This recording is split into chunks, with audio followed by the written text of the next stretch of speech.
Hello, and welcome to day 11 of hashtag 12 Days of Christmas in July. Today's theme is non-traditional Christmas colors, and these are the colors I chose for today's project. I'm also going to use my Art Deco style collection for today's project. So first I'm going to create the card base, and I've got 7 by 10 inches. I'm going to score it at 2.5 of an inch and also 5 inches to create the card base. When this is ready, now it is time to fold and burnish those core lines. If you haven't heard about hashtag 12 Days of Christmas in July, it is hosted by Monika, PaperMona. All the information are in the description down below. Now the panel is 6 3/4 by 4 3/4 of an inch. I'm going to use my liquid glue to adhere it on my card base. So as you can see, my card base is gray. So now those two panels measure 6 3/4 by 2 1/4 of an inch. And then from my Art Deco style collection, I chose the design paper to decorate the card. And I thought that would be such a really cool idea for non-traditional Christmas colors. So this design paper measures 6.5 by 4.5 of an inch.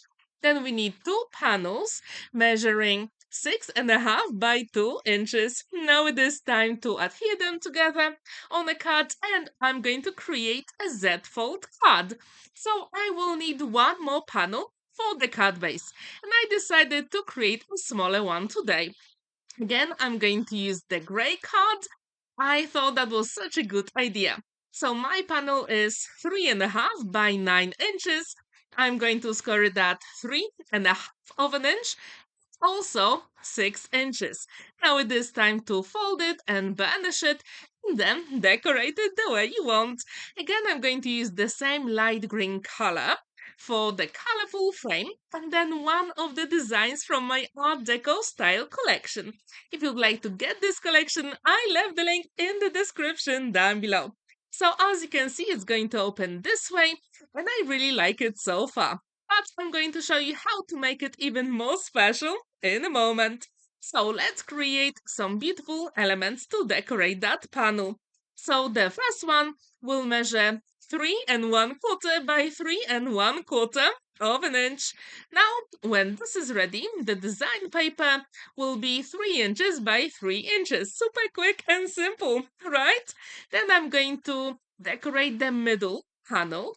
And then I'm not going to be bothered about the first one. So this panel is 3 1/4 by 2 1/4 of an inch, and the design paper is 3 inches by 2 inches. Now, when I'm happy with it, I can actually assemble it inside of my card. And as you can see, it is not even. I didn't really want to have it even, and you will see the reason in a moment. So the trick here is to use a grid on your mat. So this way, every single thing will be lined up. Have you ever created a Z-fold card? Please let me know in the comments down below. And have you ever created a Z-fold card for Christmas? That is the question. And tomorrow we're going to have very special subject for you when it comes to our hashtag 12 days of Christmas in July. So stay tuned for that. From my stash, I took some nesting dice, and with the first one, the bigger one, I used the same gray cardstock, and then with the smaller one, I used the design paper. Now I'm going to assemble them together, and as you can see, it actually hides that panel. I'm not really bothered about the right hand side, I really like it, because this way the recipient can see that there is something special hidden there. And I'm going to show you how to decorate this card in a moment. So I'm going to use that Christmas Pick and Mix die set from Creative Craft Products from Craft Stash. It is a pretty old one, but I absolutely love it.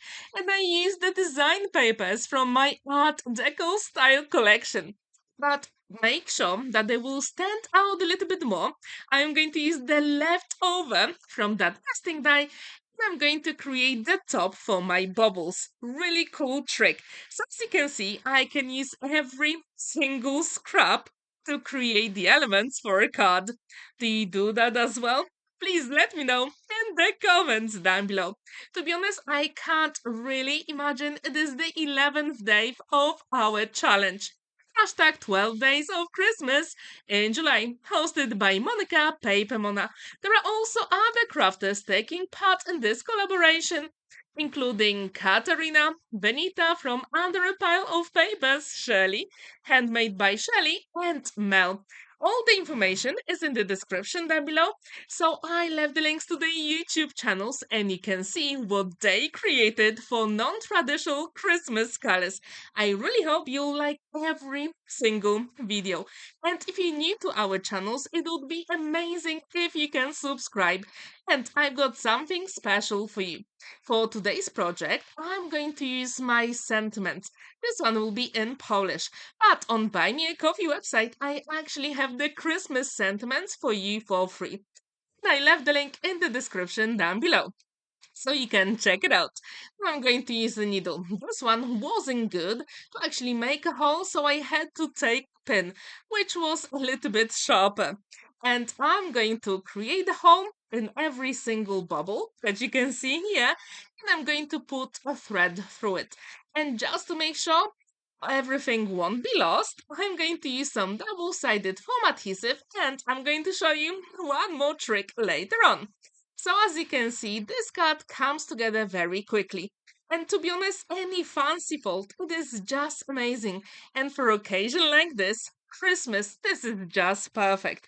And I really wonder, what do you think about my non-traditional Christmas colors? Do you like them? Please let me know if you'd like to use that color scheme. I really, this challenge actually was pretty difficult for me, non-traditional Christmas colors. And if I succeeded, I would really like to know your opinion. Now, as you can see, the thread is nearly done here. And I'm going to put some double-sided foam adhesive just for extra dimension. And I know that in the camera you can't really see it, but in real life it really makes a difference. And how often do you use double-sided foam adhesive for elements on your projects? Please let me know in the comments down below. So when this is ready, I'm trying to put a knot on every single bubble, so it's not going to go undone. And that is the trick for you as well. And just to make sure everything will be secured correctly, I'm going to use some red liner tape as well, because we want this card to have professional look, right? So this is the red liner tape. I'm going to leave it for now for a couple of moments before I assemble everything on my card, because I'm going to add some dimension. Super quick and simple. And before you do it, you can actually add the outline, and that's what I did later on. But don't worry, now I can see a difference. But I do encourage you to use your alcohol marker before you add some double-sided foam adhesive. So that will be the quickest way to do it. And you're not going to be stuck to any of those pads. So as you can see, I like to use my scissors. So this way, the double-sided foam adhesive is going to be the size I really want. I know you can get double-sided foam adhesive in smaller sizes and strips, but for me, that is the way to go. So now I'm going to peel off the backing, and then I'm going to use black alcohol marker to add that nice finish. So you can do it before, as I told you, add that double-sided foam adhesive. Have you ever created a Christmas card with some bubbles? If you have, how did you do it? Did you use some cutting dice, stamps, or maybe use your electronic machine like Scan and Cut or Cricut Maker? Please let me know in the comments down below. So now maybe it is not very visible here, but those die cuts have like indentation from the cutting die. And this is so easy to actually use that black pen around. Really cool. I think these cutting dies from Craftstash are just perfect for quick Christmas makes. If you don't want to, you don't really have to add that outline, especially if you have, let's say, not that busy design paper.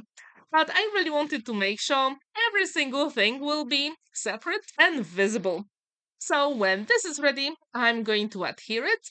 The middle one is going to be the last one because I really wanted to make sure it has enough space.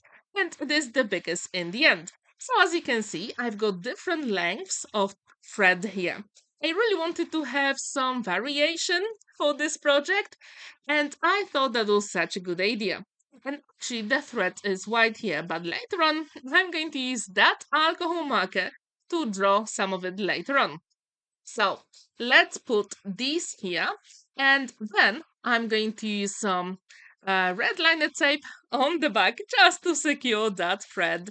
So now everything is super quick and simple. So literally, that was the longest thing for this project. Have you ever created like beautiful makes with non-traditional Christmas colors?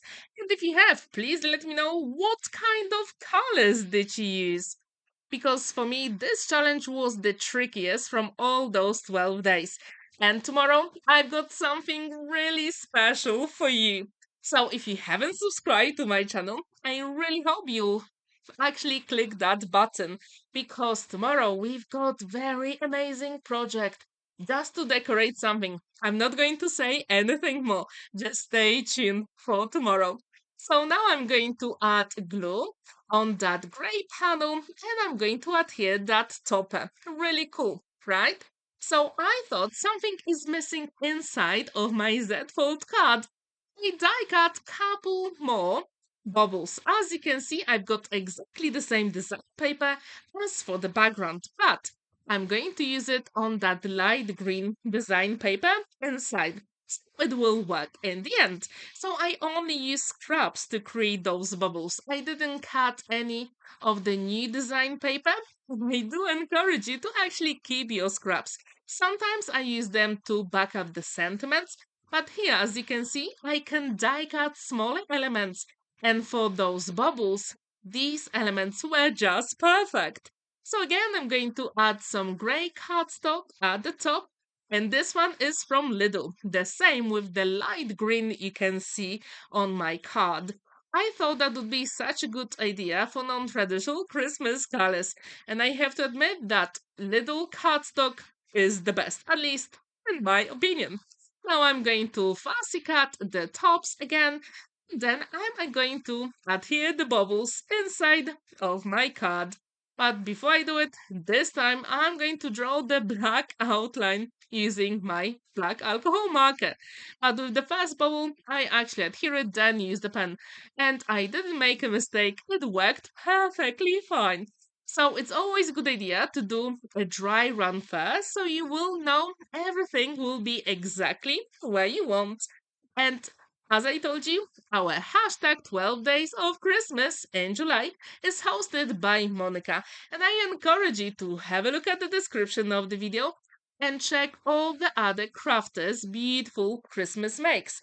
And to be honest, I saw that some of the other crafters are started to taking part in this challenge.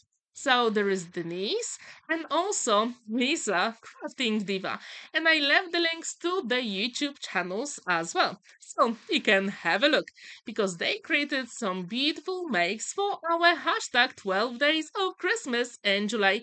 And if you'd like to take part in this challenge, all you have to do is to use that hashtag on your social media. So this way we can see your beautiful makes. Now I'm going to adhere those bubbles and I'm going to use that black pen to draw the thread. Super cool and quick. And if you do like this card, please let me know in the comments down below. I know some of you actually downloaded my free mini Christmas collection from Buy Me a Coffee website, and it would be amazing if you can leave a comment under my videos. That would really mean a lot to me. Now I'm going to add a little bit of sparkle. So I'm going to use my sparkle pen from Nuvo. I really like it, and when it dries, you can actually see that beautiful shine. To use that sparkle pen on your projects, or maybe have your favorite. For example, like Clear Overlay from Spectrum Noir. Now I've got a sentiment and I'm going to back it up on the same colored cardstock. As you can see, this is going to match my card. And as I told you earlier, on my Buy Me a Coffee website, I also have some free Christmas sentiments for you. and I left the links in the description down below. Now I'm going to add some dimension, and at this point I thought something is missing on my cut. I'm not going to add any gems if you think about it at the moment. No, we need some space to write a message on the back. So I also cut an element that will go on the back, and you will have plenty of space to write your message. And just to make sure everything will be where you wanted, I'm going to use white cardstock, and I'm going to adhere it here. So the cardstock measures um, 6 3/4 by 4 3/4 of an inch. Again, I'm going to use my liquid glue because I do have time to maneuver it and make sure everything is exactly what I wanted. The card stands proudly on a flat surface. You've got plenty of space to write your message. The card is completed. Please let me know what do you think about it, and if you'd like to give this one a go. So this one is from my Art Deco style collection. If you like it, check the links in the description down below. So this is our hashtag 12 Days of Christmas in July, hosted by Monika, PaperMona. Thank you so much for watching, spending that time with me. Don't forget to like this video, give it a thumbs up, and subscribe to my channel if you haven't already. And I really hope to see you tomorrow for our last make. Happy crafting!